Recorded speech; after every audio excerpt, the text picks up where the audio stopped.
Good morning. My name's Ira Graves, Air Operations for the Mosquito Fire. For yesterday's update for our air operations, we focused primarily kind of in the three priorities that we were looking at here. Over in this west side, we were using a lot of retardant with our helicopter support to support the effort south of Forest Hill here. Down in this Division Charlie area, we were primarily using our super scoopers, putting water down in that area. And then up north, as the smoke permitted, we were also using helicopters to support water operations while they were doing their burnouts along the lines there to support that. And then I'd like to cover some of the aircraft that I spoke about yesterday. So we'll go here and look at some of our fleet of what we have. So yesterday was a big day for air tankers, and the day before also good day for air tankers. So looking at the TV here, I'm going to show you some images of what we got. We're working with our DC-10. This is one of our VLATs. And then next up we've got an RJ-85, and we're also utilizing, we got the next one here, an MD-107. So well, that's not correct, but that's tail number 107. So this is some of our fleet for what we're using for our air tankers.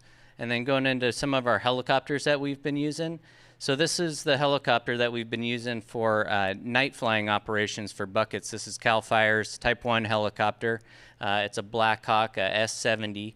And this thing has been assigned to the fire. It's been doing a great job.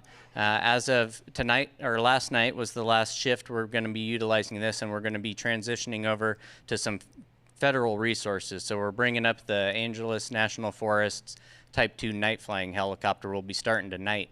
And then if we go to the next slide here, we're looking at a Lakota UH-72. This is a National Guard helicopter that CAL FIRE has been doing HELCO operations with, so aerial supervision and intelligence gathering. And if we go to the next slide, this is the crew we've been working with. So we've had John Zuniga covering the CAL FIRE side. Casey Jones is one of our federal employees doing some nighttime HELCO operations. And then we have Thane Sellers and Sean Hollins, who was the flight crew there.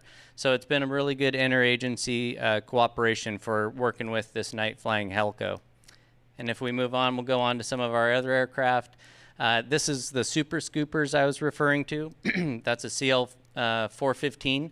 So they're picking up anywhere in between 1,000, 2,000 gallons of water. And that's the operations that we've been doing with that one down in that Charlie area. And if we go on, these are some examples of some of the drones that we've been using. So I mentioned UAS, that's our drone. So this is a Type 3 drone. This is one of the types we use. It's an M600. And when Don's talking about doing aerial ignition to fill in some of the pockets, this is one of the tools that we use. This is the one that drops the PSD balls and does aerial ignition. It also has cameras that are doing infrared and other reconnaissance missions. And then if we go on, we have some of our smaller Type 4 drones that CAL FIRE's been using with the Mavic Pro. And this one is primarily utilized for reconnaissance and intelligence gathering. So that's a good amount of our fleet of what we got. Like I said, we still have a really good lineup. We're using the air tankers as needed. We're using helicopters. We still have a huge fleet of helicopters here. We're using the scoopers regularly. We also still have our 24-hour hoist-capable medevac ship, which, again, thankfully hasn't flown yet, but it is here available to the incident.